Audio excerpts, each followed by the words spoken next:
On se lève à l'Attitude Rock avec Jonathan Gagnon. À GoFM, voici le Doc Mayou.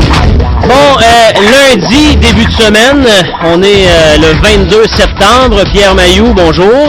Oui, bonjour Jonathan. C'était le début de la saison hier de Tout le monde en parle. Je sais que possiblement vous n'avez pas regardé, mais il y a un sujet qui a retenu mon attention. Je veux en discuter avec vous ce matin. Doc, il y avait une dame qui s'appelle Marie-Paul Ross. Est-ce que ça vous dit quelque chose? Non. Non? La dame est, imaginez-vous, religieuse et sexologue. Et elle a fait plusieurs sorties contre l'Église, notamment en affirmant que la plupart des prêtres étaient voyeurs. Et elle a fait un lien immédiatement avec l'imaginatif sexuel de l'homme qui, ne fait pas exception quand on parle d'un prêtre. Qu'est-ce que vous pensez de ça? Est-ce qu'elle a parlé de sa propre sexualité ou de la sexualité des femmes? Non, du tout. Tu sais, en tant que femme religieuse, elle aurait pu parler de la masturbation chez les femmes. Quel est le problème qu'ont les femmes québécoises avec la masturbation? Quel est le problème qu'elle a avec la masturbation? Ça aurait été instructif pour la collectivité. OK, mais est-ce que vous êtes assuré qu'elle a un problème, Doc? Ben écoute, une religieuse qui est sexologue est nécessairement contre la masturbation. Parce qu'elle a fait le vœu de chasteté. Elle n'est pas supposée se crosser. Elle consomme pas, donc elle peut pas être crédible dans ce qu'elle dit, c'est ce que vous nous dites. Voyons, c'est ridicule, ça, là. Ben oui. Elle a fait le vœu de chasteté. Elle a fait le vœu de ne pas se mettre et de ne pas se masturber. Mais ce qu'on lit dans les livres, Doc, ça vaut pas de la merde? Pardon? Elle, ce qu'elle a appris dans les livres, ça vaut rien, ça. Ben là, parler de la sexualité des prêtres, qu'est-ce qu'elle en sait? Elle a manqué une belle chance d'instruire la collectivité de quelque chose. Le collectif féminin au Québec a un problème majeur de sexualité. Ouais, mais... Quand est-ce qu'une femme va s'avancer à l'avant-scène et qu'elle va inviter les femmes à se masturber, à jouir, à se découvrir sexuellement? Parce que, Jonathan, en matière de sexualité féminine, on n'a pas le choix. C'est via la masturbation que le plaisir, la jouissance sexuelle se découvre pour les femmes.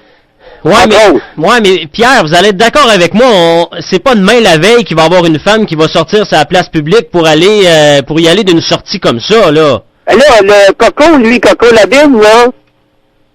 C'est qui ça, Coco Labine? Coco Labine Lepage, là. Oui, OK, Guillaume. Il sait pas ça, lui, à l'âge qu'il a. Ben, possiblement avec pas. Avec toutes les niaiseries qu'il a dit dans sa vie, il a pas appris ça, lui, avec les gugus qu'il a écrit. Parce que la seule question quand on a effleuré le sujet, c'est quand on lui a demandé comment vous faites pour tenir des propos sur la sexualité, la sexologie, quand vous êtes religieuse et que vous avez dit non à ça. Et là, c'est là qu'elle a parlé de ses bouquins, de ce que la connaissance qu'elle avait au niveau des prêtres, parce que veut pas. Bon, j'imagine... Jonathan, oui. Qu'est-ce qu'elle vient faire dans la sexualité alors qu'elle a décidé de s'abstenir? Peux-tu m'expliquer? Ben non, je peux pas vous expliquer pourquoi elle a choisi de faire un cours là-dedans. Je veux dire, je trouve ça un petit peu niaiseux. Je suis d'accord avec vous, mais là, elle était toujours bien là, puis elle a placé l'Église, je pense. Elle a dit des choses qui doivent avoir été accueillies froidement, là. Si t'es contre la guerre, Calvaire va pas t'enrôler dans l'armée. Ah, mais Jonathan, c'est quoi ces nouilles-là qu'on présente à l'avant-scène? Et ouais, j'avoue que vu de même, hein? Ben là, un petit peu de logique, un peu de réflexion quelque part.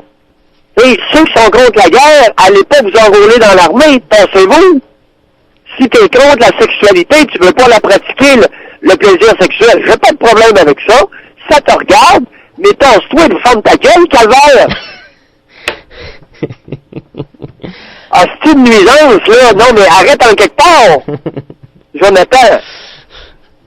À quoi ça sert, ce qui flotte entre les deux oreilles, là, dans la boîte crânienne? Ben écoute, ça dépend, c'est pas tout le monde qui en fait la même utilisation, Doc, vous le savez bien mieux que moi. Mais tu sais, vous êtes en train de nous dire indirectement que c'est une méchante niaiseuse, cette bonne femme-là? Alors, l'étalage de l'imbécilité, est-ce que ça a des limites au Québec? La réponse, c'est non. On étale l'imbécilité comme on tartine ses toasts avec du Nutella. Ça fait partie de notre culture. Ça nous différencie des Anglos. En Ontario, là, il n'y en a pas d'émissions comme ça. Des nouilles comme ça, c'est pas évité. Mais au Québec, on invite ça. Une religieuse qui vient nous parler de sexualité. Ah ouais. La dernière fois que tu t'es masturbé, la tarte, ça remonte à quand? Ben là, j'ai pas le droit à la religion. Ma religion me le défend. On n'a pas de problème avec ça. Qu'est-ce que tu fais là? Hey, les nouilles, les femmes, là, le collectif des tartes, réagissez. Doc, j'ai une question. Laquelle? Pourquoi on l'a invitée sur le show exactement? Qu'est-ce qu'on pensait faire, vous pensez, avec elle quand on... Étalage des tartes. L'étalage de l'imbécilité humaine au Québec. C'est drôle. Ça amuse le peuple. C'est drôle d'étaler l'imbécilité. Dans le fond, on s'est payé sa gueule. Non, même pas. Même pas. C'est que Duceppe déplorait... Duceppe a fait une déclaration intéressante hier. Lorsque Harper, le gouvernement conservateur, fait de la publicité pour dénoncer l'absence de pertinence du bloc à Ottawa. Oui, effectivement. Voulant dire, écoute, qu'est-ce que vous faites là, gang de tweets? C'est la même chose que ta religieuse, comprends-tu? il y a un point similaire. Puis là, il dit, c'est insulter l'intelligence des Québécois que de leur dire, après qu'ils aient voté pour le bloc, que le bloc n'a pas d'affaires là. Ben là, il y a une petite nouvelle pour Duceppe. C'est qu'il y a 10% de la population du Québec qui est déficient intellectuel ou proche. Ils n'ont pas d'intelligence, Coco. 1 sur 10. 1 sur 10 est complètement éteint. Puis on vote ce monde-là. Ils ont voté pour le bloc. Alors, l'étalage de l'imbécilité. Aïe, aïe, aïe. Ben oui. C'est un beau constat, ça, pour débuter la semaine? Ben, écoute, ça nous caractérise. Ah. Alors, au Québec, on fait très peu de différence entre ce qui est brillant et ce qui est imbécile. Et c'est un de nos problèmes culturels, d'après moi. Mais c'est fou pareil quand quelqu'un fait un choix comme ça, qui est totalement à l'inverse du choix qu'elle a déjà fait. T'sais, vous me suivez ce que je veux dire? Elle s'en va dans une direction où elle est certaine de rien connaître, mais elle s'en va se spécialiser au niveau des livres. Elle s'en va lire, elle s'en va étudier là-dessus, elle s'en va... tu sais, je comprends pas. Alors, imagine, toi, les personnes qui la consultent en tant que sexologue. Ouch, ça doit pas être beau. Catastrophique. Alors, elle essaie d'amener des personnes à un niveau de jouissance sexuelle qui lui est défendu. Au niveau de la logique, là, c'est de la grande imbécilité. C'est de la tartufferie à son paroxysme. Dixit Mayou. Moi, j'aurais une proposition à faire à Radio-Canada. Ouais. Vous seriez un excellent animateur pour ce show-là. Non. Ah non? Non. Bon. Mais ça paye bien, Doc. Oui, ça paye, mais écoute, je ne crois pas être un amuseur public. Je suis un pourfendeur public. Un quoi? Un pourfendeur. Un pourfendeur, là, j'apprends un mot ce matin, là. Ben, pourfendre, ça veut dire dénoncer, bon, parfait. Débusquer, okay. Pourfendre, okay. Défoncer, tu comprends? Aller, être à contre-courant.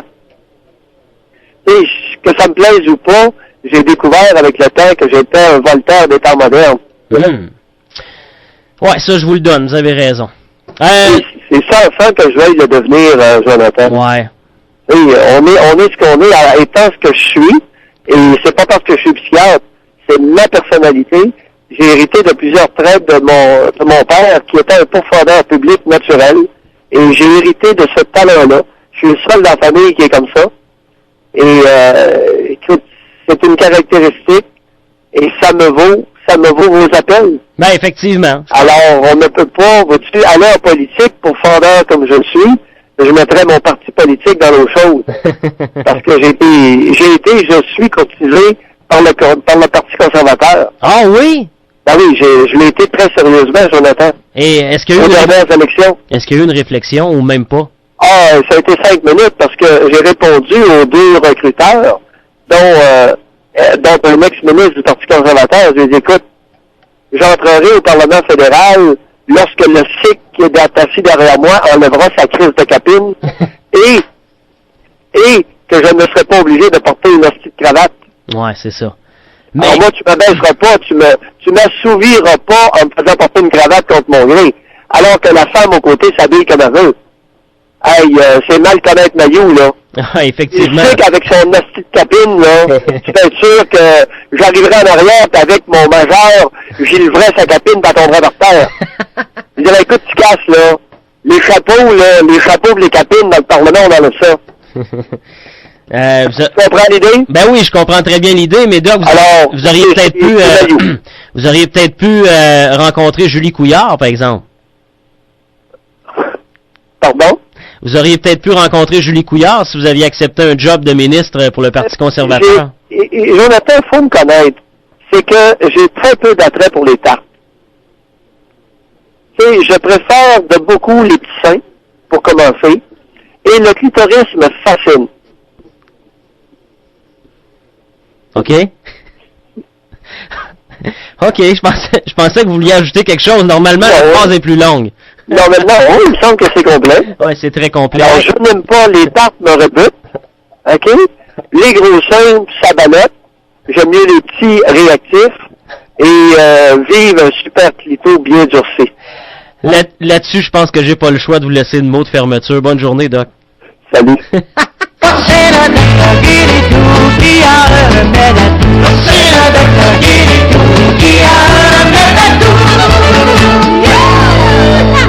Le Doc Mayou, du lundi au vendredi à 8h05 et 17h45. À GoFM, Latitude Rock.